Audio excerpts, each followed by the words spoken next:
Our speaker tonight is very well known to many of you. She studied visual arts at Flinders University, history at the University of Adelaide, a combination which I very much envy. She's history senior at Wilderness School, a research officer at Old Parliament House, then curator at the Migration Museum. In 1996 she was seconded from the History Trust to Carrick Hill, and she's currently the director of Carrick Hill, which, given the intriguing title of her topic, may have misled some of you. The title being The Art of Selling Land. And given the controversy over Carrick Hill, I can assure you she's not here tonight to tell us how she's going to subdivide Carrick Hill. I hope she's not. How she's going to subdivide Carrick Hill land and sell it off at a great profit. In fact, she's here to talk to us about visual representations through art of the history of South Australia and what we can make of that. Would you please make welcome Christine Finnamore. Right, well, what follows is something of a cautionary tale for historians who choose to use art and imagery as historical documents. I would, in warning for you, post up signs like "Caution, beware, tread carefully." Art and its images require far more contextualization and interpretation than most historical documents. And the historian has to keep in mind very clearly the questions that she or he are asking of the artwork, because there are many delightful distractions along the way. I have chosen to talk today about landscape art in colonial Australia. There were two major historical themes in the art produced in South Australia during the early years of settlement. One was social and illustrated and celebrated the growth of a sense of community. The other was primarily economic and celebrated and encouraged the investment of capital in the colony. Is that right? Right. So the second historical theme that I was talking about when we actually found we had a microphone was the economic theme that celebrated and encouraged the investment of capital in the colony.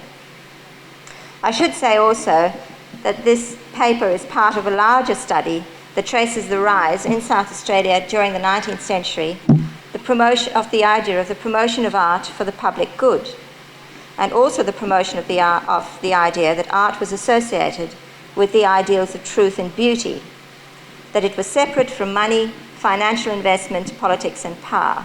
And that is, in fact, a lot of the way people think about art today. Not only then, by the end of the 19th century, was it considered to be separate from the worldly world, but it also came to represent the opposite values of aestheticism and virtue. Yet it was very different in the early years of settlement in South Australia. Much of the art of the early colony was about the art of selling land.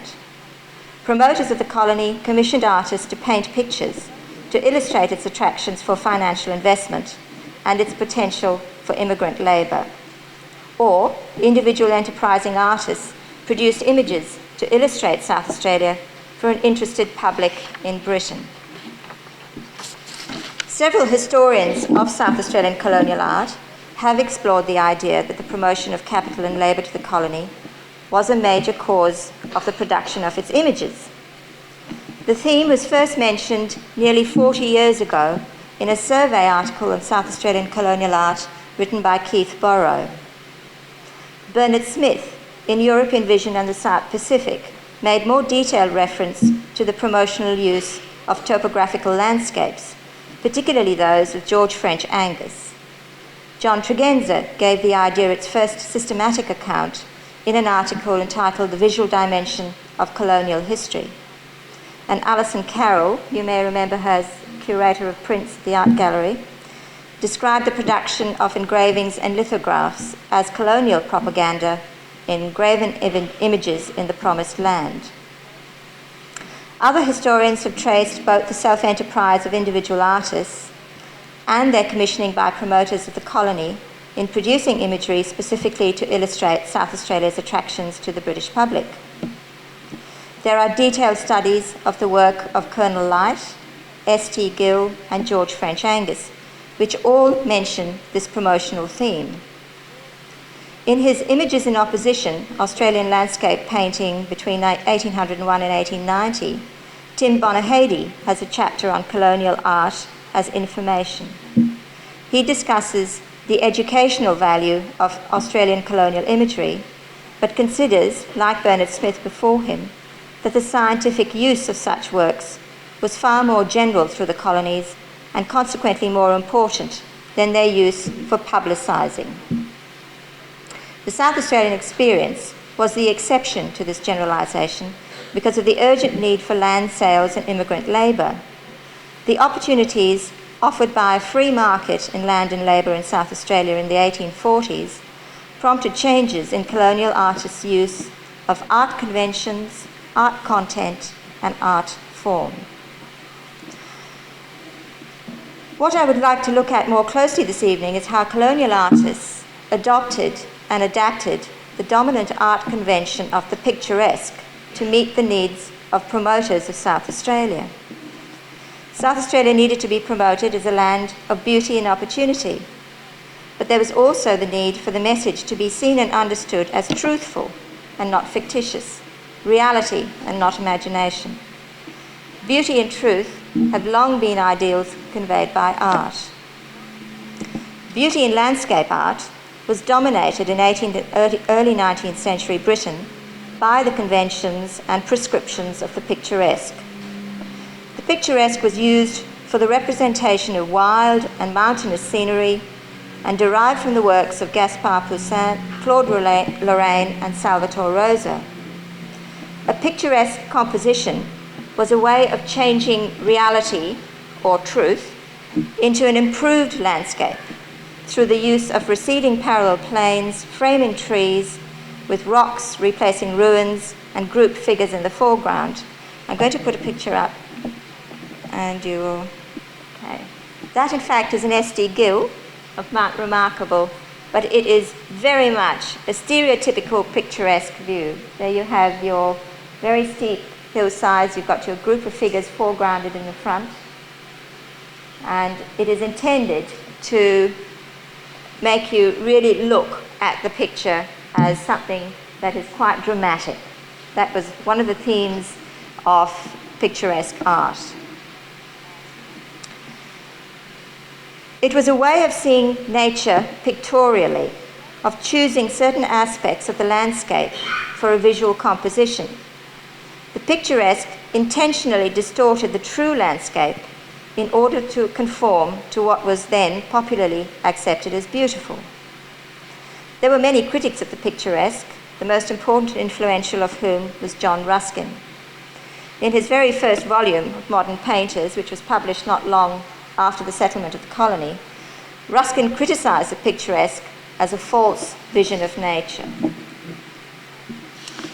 The picturesque was not only an idealised way of seeing landscape, it became an enormously popular way of assessing the beauty of any particular view, which was either praised or condemned according to the degree of its picturesqueness. The picturesque was a fashionable cult. It was especially associated with travel, both in and beyond Britain, for the British gentry and the urban middle classes. Wealthy travellers hired artists to travel with them, to record spectacular views along their journeys, and there were many more who bought drawings and prints of the places they visited. The popular medium for the original artworks, using the conventions of the picturesque, was almost always watercolour. The portrayal of remote and mountainous scenery and foreign places soon became a thriving industry, not only for British watercolourists, but also for engravers, aquatint makers, lithographers, publishers, and print sellers in Britain.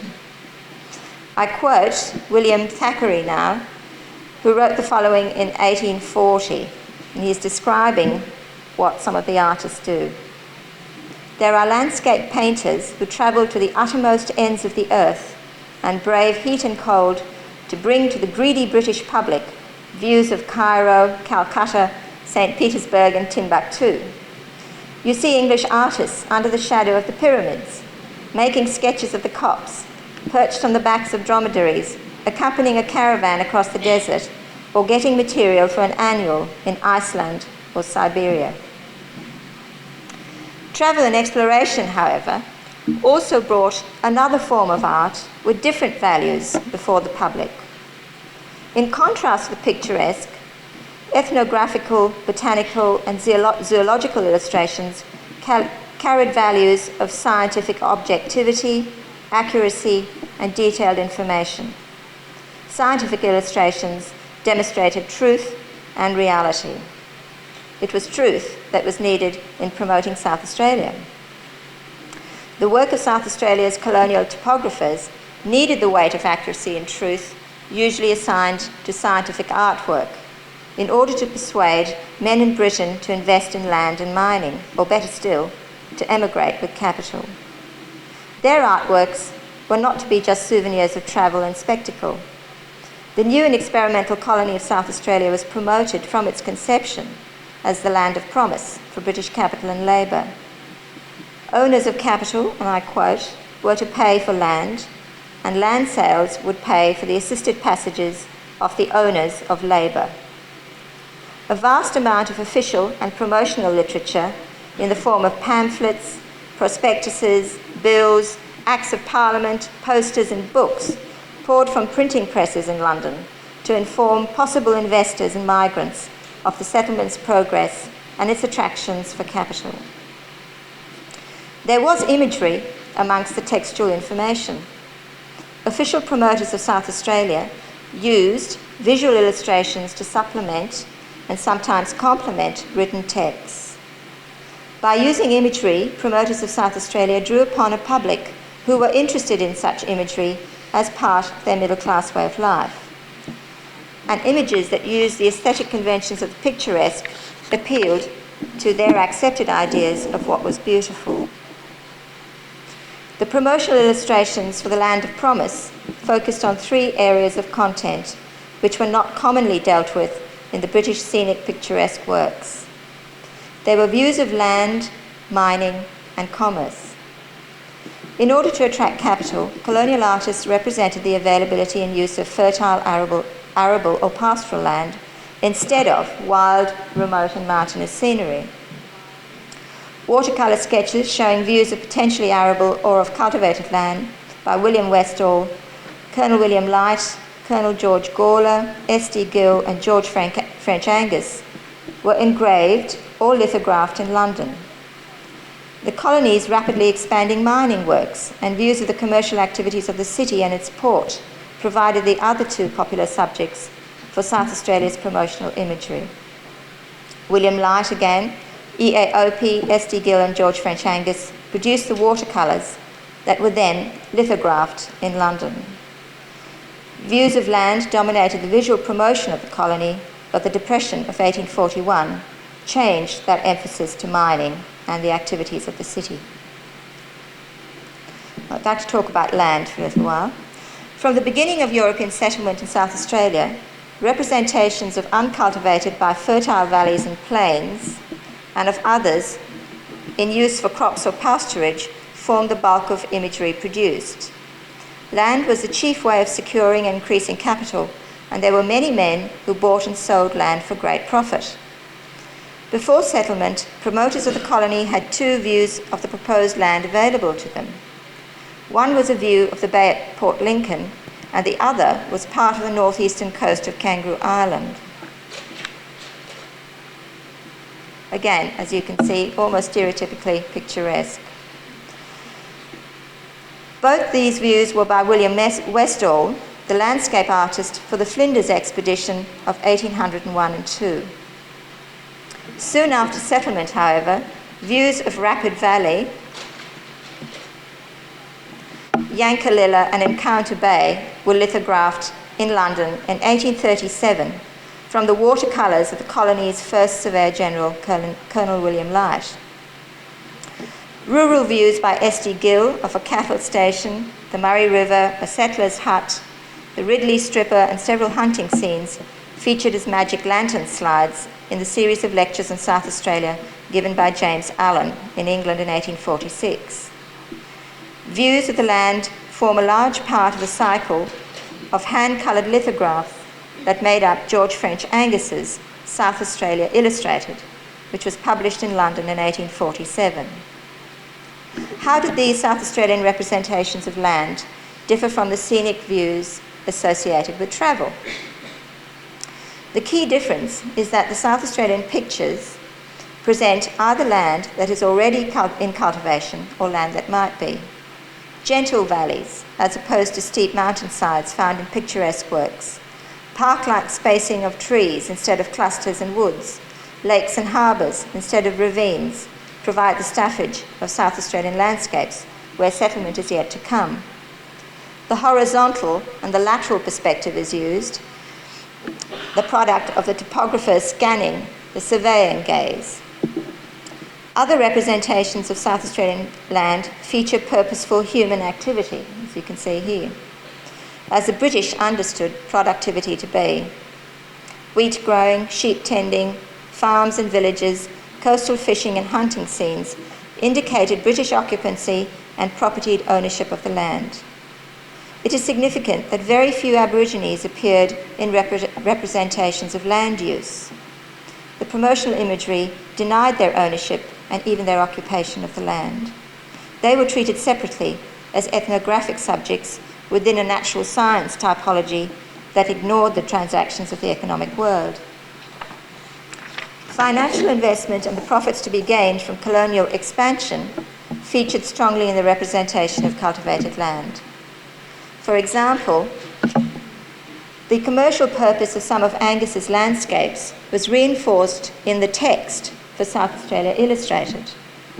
The text that accompanied the plate illustrating Lindock in the Barossa Ranges, and this is it, which produced, as Angas said, some of the finest wheat in the world, becomes a general prospectus for South Australia, which is then described as a corn-growing country, I'm quoting, with a climate resembling that of the most favoured spots in the Mediterranean, with millions of acres of rich and productive land, ready for the plough from the hand of nature.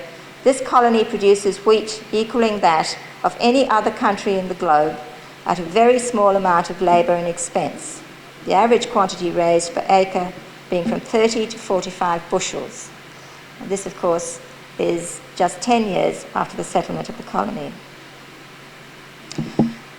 Mining profits raised South Australia out of the 1841 economic depression,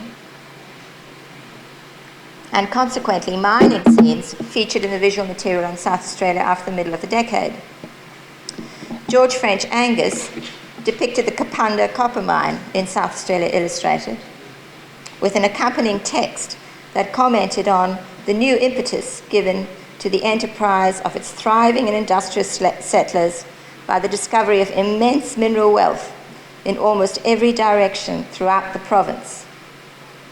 S.T. Gill's three watercolours, Glen Osmond Mine, Kapunda Mine, several of those, that's still the Kapunda Mine,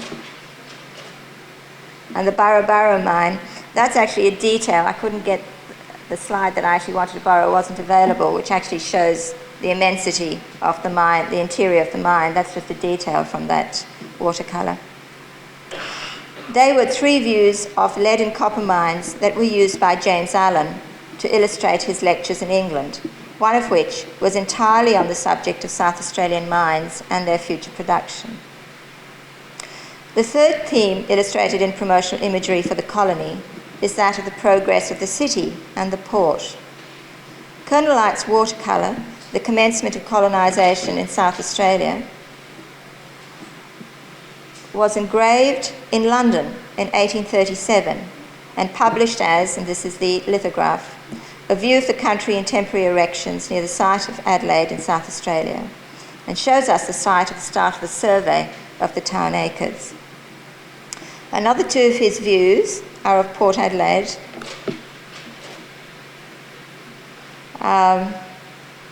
This one is the South Australian Company's storeship, Sir Charles McCarthy at anchor. These were also published as prints in London. To investors of capital, shipping and commercial activities provided the essential structures for the development of the settlement and profitable returns. In 1841, the London monthly paper, the South Australian News, advertised lithographs of E.A. Opie's A View of North Terrace, Adelaide, with the parkland to the River Torrens and a view of the new wharf at the port, with shipping and warehouses. The view of North Terrace, the paper said, would surprise those who've been accustomed to think of the chief town of this province almost as a collection of squatters' huts, half buried in sand. I'm sorry, I don't have a copy of that particular slide available, but some of you may in fact know it. A view of the port gave a favourable yet correct idea of the commercial capabilities of Adelaide. 2 months later, the paper published a key to the buildings in the view of North Terrace and continued to advertise the lithographs in each issue for the next 3 months, until they were supplanted by the arrival in London of George Kingston's map of North and South Adelaide. The North Terrace view, with minor changes, illustrated the promotional literature such as South Australia in 1842. However, the majority of the views of the city and port used to promote immigration and capital to South Australia were those based on S.T. Gill's work, and again, they were used to illustrate James Allen's lectures in England in 1846.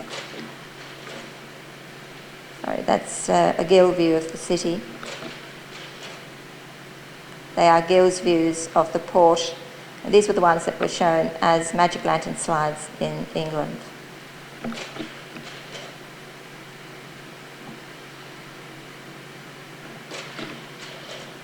Oops, go back one.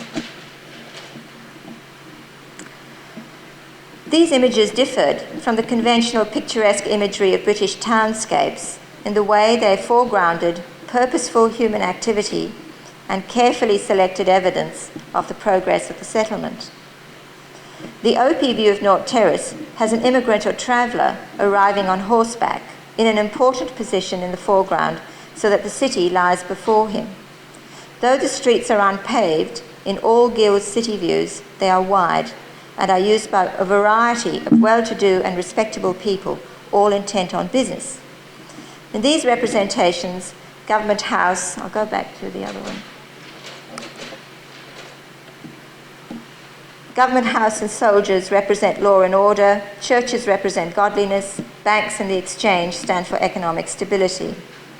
There is less concern with presenting the structures of buildings usually than with the activities associated with them. The visual representations of South Australia differed from the picturesque in another important way.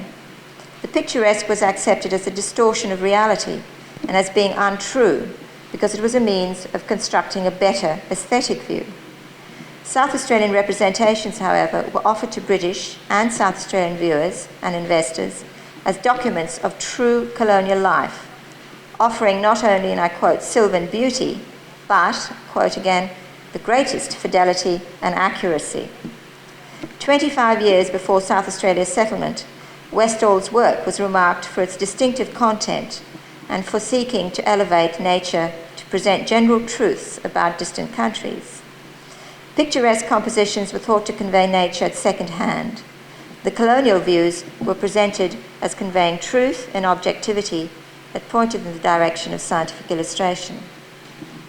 A reputation for telling nothing but the truth about South Australia was an obvious importance to those promoting land sales and immigration. They wished to be seen as purveyors of fact and not fiction.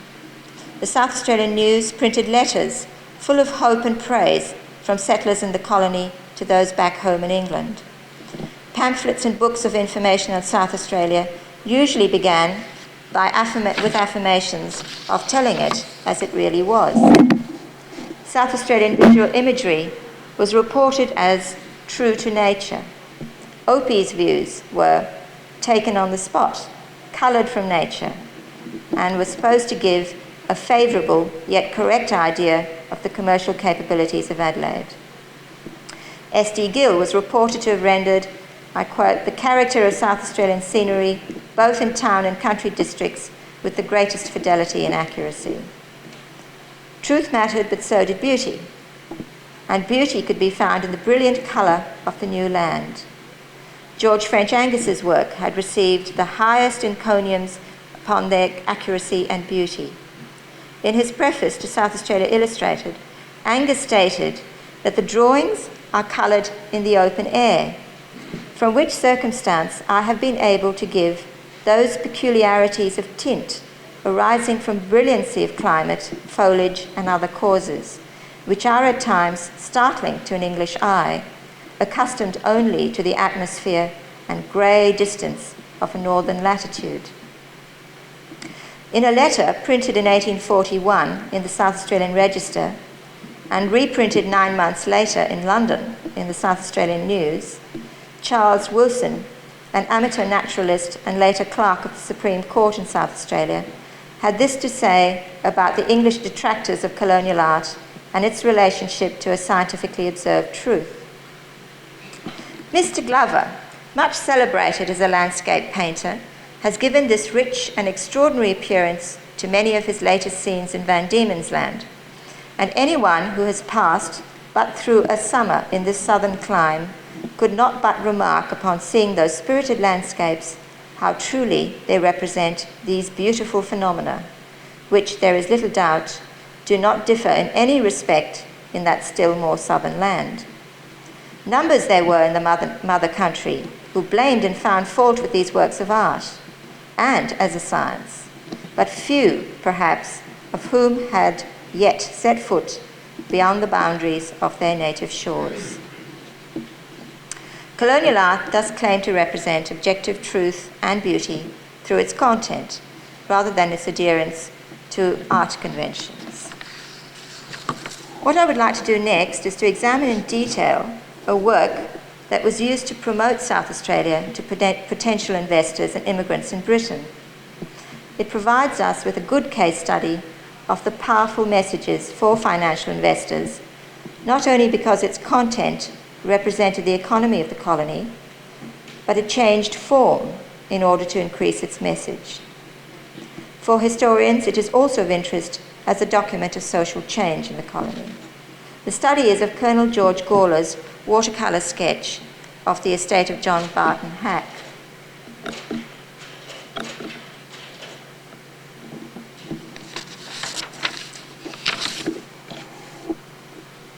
In the first week of June 1841, just before embarking on the return voyage to England, South Australia's ex-governor, Colonel George Gawler, painted a watercolour sketch of a landed estate commonly regarded as the showplace of the colony. Echunga Springs was situated near Mount Barker in the Adelaide Hills. It was jointly owned by John Barton Hack, who lived on the estate, and his brother Stephen. Hack extended an invitation to Colonel and Mrs. Gawler and their daughter for a house party at Echunga Springs after Gawler had been relieved of his duties by the arrival of his successor, Captain George Grey. The invitation then was both a farewell and an indication of Hack's support for Gawler, who was returning to England in an atmosphere of semi-disgrace. Hack said of Gawler's financial measures of high public spending in order to keep the colonial economy afloat, that the experiment which Colonel Gawler made was very hazardous, but place a young community on any wild spot and render it indispensable for them to expend more than they have, and without assistances rendered, must they not come to poverty and utter ruin? Hack's prospects looked much brighter and more assured than Gawler's when the latter made the watercolour sketch. In making it, Gawler may well have intended to show it to his detractors in London as positive proof that all was not yet lost in the economic gloom for which he was being blamed. When you look at the sketch, we can see that Gawler used some of the popular art conventions of picturesque to order the different elements of the view he sketched. The focal point of the watercolour is the two-storied villa with a distinctive columned veranda. The eye of the viewer is led to the centrally placed house by the converging slopes of the land's topography. There are roughly parallel planes in the slopes of the hills, the lateral framing tree and the dark log in the foreground. The treed slopes contrast with the level land immediately surrounding the house, which looks grassed with low shrubby plantings. The level land is luminously painted and consequently draws the eye of the viewer. Though Gawler conformed to some of the accepted conventions of the British and European picturesque mode, the Staffridge belongs to the New World. For the British viewer, there was novelty and strangeness in the landscape. The house is colonial, neither cottage nor manor, built of wood, not stone. Its fenced cattle pens belong to frontier territory. The trees are recognizably non-European, their configuration indicating that they are the remnants of clearing rather than plantings within a cultivated landscape for the effect of a home park. Climbing plants in flower across trellises are the sole familiar sign in an unfamiliar landscape. Above all, there is an overwhelming sense of space, of nature newly and only partly tamed. The absence of human figures projects to the viewing public of an agrarian capitalist economy a desirable country, available for ownership, occupation, and profitable production. The watercolour places the viewer in an elevated position, a vantage point from which to survey the scene, and I say quite deliberately, before him. The surveying and scanning gaze, which assessed the potential and productivity of the land, was masculine. The intended viewers, who were the hoped-for investors and buyers, were male. The masculine look of the survey, with its direct link with the expansion of white colonial settlement, was the gaze of the entrepreneur with capital. Gawler took the representation back to London, where it became available to a wide public in a changed form. In London, the monthly paper, the South Australian News, which had been set up in 1841 to vindicate the colony against the many reports of financial failure, advertised coloured lithographs of a view of J. Barton Hack Esquire's farm, Ichianga Springs, Mount Barker, South Australia, from a sketch by Colonel Gawler, for a sale at a cost of 2 shillings 6 each. Since this cost was equivalent to nearly 2 days' wages for an unskilled labourer, buyers of the lithograph would have belonged to the group of interested employers and investors. At that stage, an unskilled labourer earned about 1 shilling 6 a day. That's the lithograph. The lithographer for the printed view was J. Hitchin, and the publisher was J.C. Hales, the South Australian Company stationer. The original watercolour and the lithograph differ from each other. In the lithograph, the house emerges as the dominant element in the landscape. Its size and prominence have increased relative to the scale of the view by a foreshortening of the perspective. The effect is less picturesque and more focused. The greater clarity and crispness of definition in the lithograph lends credence to the notion that its content is more real than that of the watercolour. The changed form of the picture from watercolour to coloured lithograph also meant a change in emphasis from a semi-natural landscape to one that has been claimed and put to productive use. More signs of rural industry have been introduced. Horses have been substituted for some of the cattle in the pens and are even running free in the distance. There are no horses in Gawler's watercolour. The outlying buildings are given sharp definition, and one has been converted to a haystack. Fences and carriageway become dividers of the landscape. A road has been introduced in the right middle distance. The colouring of the lithograph has changed from soft English blues and greys of the watercolour to the yellows and reds that evoke a warmer climate. Though there are still no human figures in the lithograph, an obvious and welcoming productive order prevails more clearly than in the sketch. That effect is achieved through sighting of the house downhill from the viewer with another sheltering slope rising behind it. Smoke rising from a fire in the house promises warmth and hospitality to the viewer, as well as to the viceregal artist and guest, who is acknowledged in the title of the lithograph.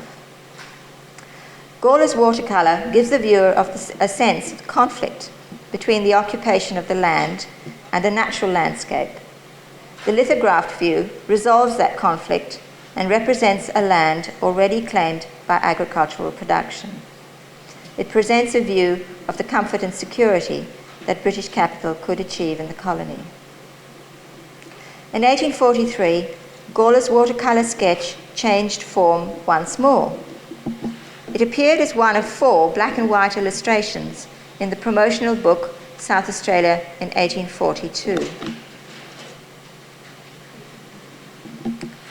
With the new form, the content of the picture changed yet again. The view is foreshortened even further than it is in the lithograph. The topography is more level and the house is more compact than in the watercolour and lithograph. The veranda of the house indicates its colonial status, but there is not much else that does. Figures are introduced and foregrounded for the first time.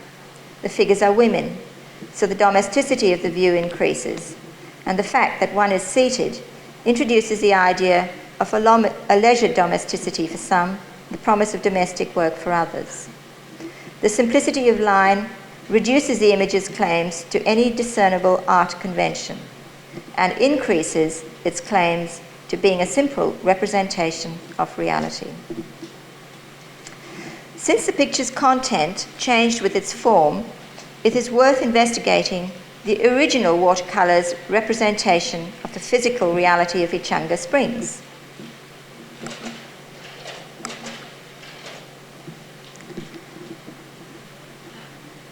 Gawler's view gives us a reduced and lower key version of the actual property.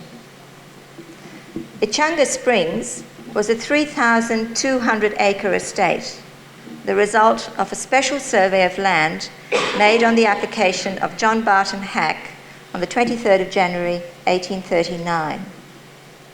At Ichanga, the Hack brothers established 2 dairies with herds of 70 cows for each, sheep and various crops including vines. They employed a considerable number of people. In the workshop there was a foreman, a carpenter, a blacksmith and a miller. The farming hands numbered 3 ploughmen, 2 boys, 2 labourers, 1 gardener and assistant. There was also an overseer, a groom and 4 men to handle the stock, as well as a storeman, 2 pairs of fencers and dairy hands. As employers, the Hacks paid a wages bill at Ichanga Springs of £2,000 a year. It was a large estate. Gawler's watercolour shows very little of such a large operation, or the details of its activities. Neither employer nor employees are to be seen. There is also little evidence of Hack's first plantings of a market garden, orchards and vineyards that became, and I quote, superior to any in the colony. Hack, before moving out to Ichanga, owned 13 acres at Lower North Adelaide, practically the whole of the area between Stanley and Melbourne Streets and between Jerningham and Mann Terraces, where he established a garden which included some of the earliest vines planted in South Australia. He removed plants and trees from the North Adelaide garden for a 10-acre garden at Ichanga and added to them an assortment of trees and shrubs imported from Hobart. Governor Gawler was the recipient of a basket of the first grapes grown at Ichanga Springs. 6 months after the watercolour sketch was painted, Hack proudly described the garden as, and I quote, "the showplace of the colony with fruit trees and vines, of which there are 1,200 planted and 5,000 ready to plant out this winter. As no one else has done much yet in gardening, we shall command the market for 2 years to come, and in consequence I shall recover my outlay, which has been very large." Hack also grew roses and had planted sweetbriar hedges, so that, and again I quote, "the undulating nature of the ground in the garden makes the view from the great veranda, which is 10 feet broad and 50 feet long, very beautiful. These are possibly the flowering plants across 2 trellises that can be seen in the watercolour." If Gawler's intention had been to convey the glorious prospects for money and labour in the colony, why then this reduction in scale and lack of visual detail? The possible answers to this puzzle lie in the artist's use of aesthetic convention, his military training and his religious beliefs. It is aesthetically significant that Gawler did not give us more detail of the actual workings of the farm and commercial gardens. The picturesque style in Britain usually dramatised and heightened the topographical features of remote and uninhabited land, though distant views of village life became popular in the early 19th century. The conventions of the picturesque did not suit the close representation of intensive rural life seen in the more domestic style of the Dutch and Flemish landscape artists. In addition, Gawler's military training provided him with the essentials of a topographical draftsmanship, intended to capture quickly the shape and structure of new. Gawler's desire to represent as natural a landscape as possible was consistent with his desire to offer praise to his God, as it was for Hack, who remarked on having much admired the view taken by the Colonel. There is then a conflict in the picture between illustrating the rival presences of the hand of God and that of man. Gawler's response to that tension was to make the landscape seem less altered than it was and to eliminate any visible conflict in occupation. There are therefore no human figures in the view. The next question to ask is, does Gawler's watercolour function as a document of social change? And if it does, how does it do it? The historian Martin Wiener has given us an analysis of the attraction of land ownership for the industrial middle class in 19th century Britain. Though his central hypothesis has been vigorously opposed by other historians, none have denied the existence of the attraction of land for the bourgeoisie. John Barton Hack typified that desire of the urban bourgeoisie to own and live on the land and acquire the ways of the provincial gentry. The Hacks were well known in the colony for their hospitality.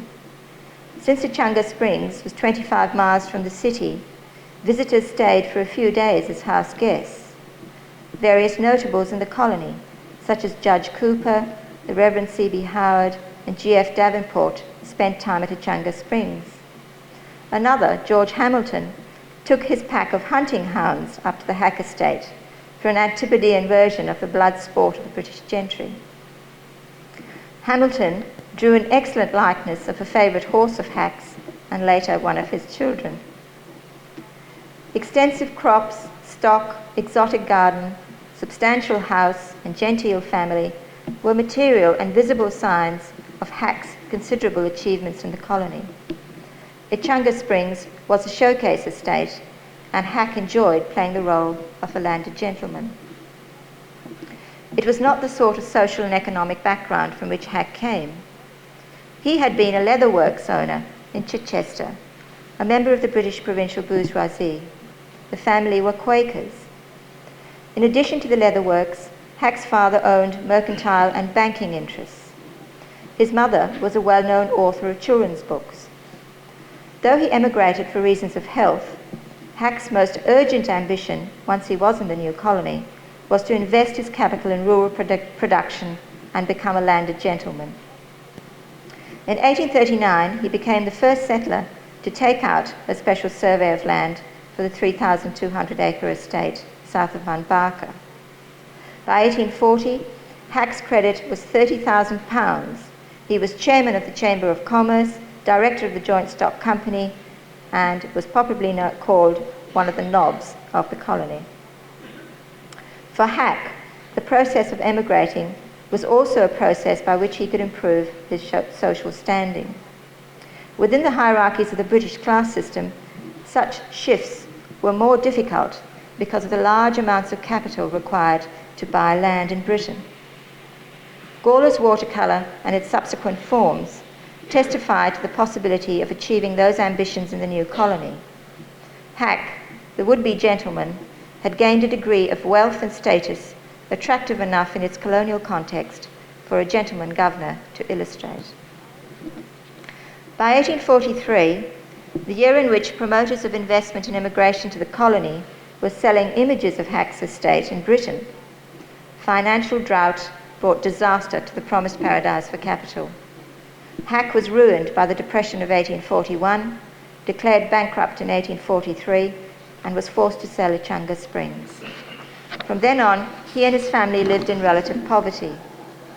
Many years later, when he looked back on the events of his life, he said, "Experience has shown me that the difficulties in which I became involved took their rise from the desire, which I was unable to resist, to make a landed property."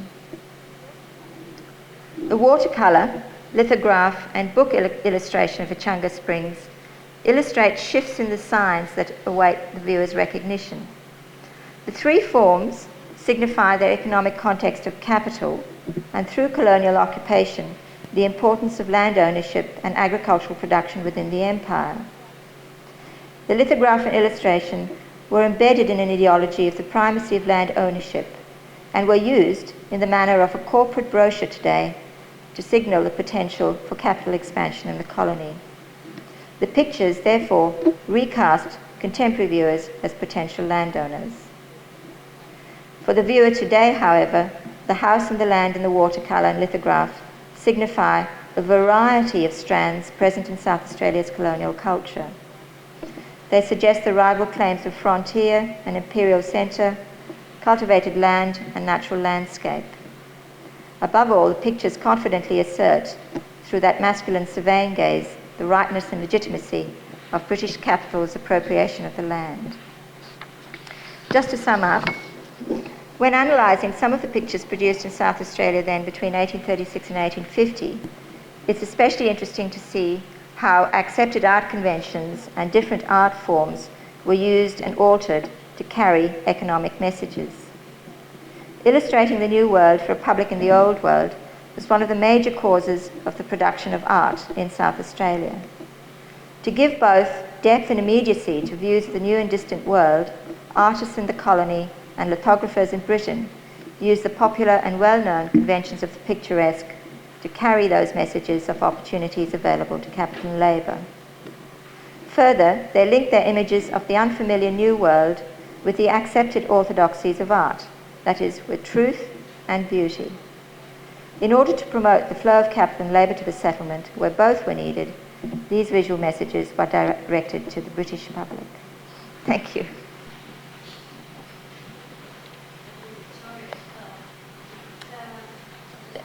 Colonel Light, when he resigned, actually some of his work was done when he was actually Surveyor General. And there's a very interesting detail in his diaries about the fact that he sent that particular view of the commencement of the survey in Adelaide back to London to be deliberately lithographed. And it was snatched up by people in the government and the South Australian Company, and his agent wrote back to him saying that it was great difficulty that he actually managed to get this watercolour back. But it was lithographed, and copies were sent back to, they were sold in London, and copies were also sent back to Light, who intended selling them in the colony. He didn't actually make all that money out of them. There was a debt registered at the end after he died to publishers here as well for some of his other work. But he did advertise watercolours for sale and lithographs for sale. So that was Light. Angas financed himself, but asked people to put a deposit down on the volume of South Australia Illustrated. And when it was published, he had at the beginning a list of the people who had already promised to buy it. I don't know if you have seen the folio volume of South Australia Illustrated. It's about this big, and it would have cost quite a substantial amount of money.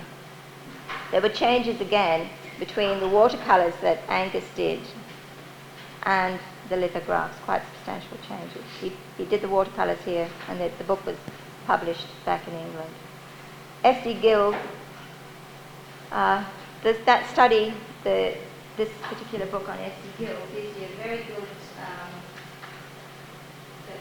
published by the Art Gallery a few years ago, gives you very good documentation of the way Gill was commissioned by several people, by mine owners, but in terms of promotional purposes, it was the largest body of artwork to be produced in South Australia. It was actually commissioned specifically by James Allen, who took the watercolours back to London with him, and they were converted to magic lantern slides. and he gave lectures right throughout England to packed audiences using Gill's watercolours that have been transferred to these Magic Lantern slides as illustrations. So Gill was there directly commissioned. EAOP was commissioned by the South Australian Company, possibly even before he came out. So it is thought that sometimes the South Australian Company kept an eye out for artists who were immigrating to actually get them, book them in advance, as it were, to do illustrations that they would send back. Well, I guess that one thought that most of us had, and well, an expression we've heard so many times, is the picture tells 1,000 words. And I think the address that we've had tonight from Christine has illustrated the point very clearly, that words were not enough back in the days before photography became general, and certainly before the modern videos, and of course we're now into a computer age.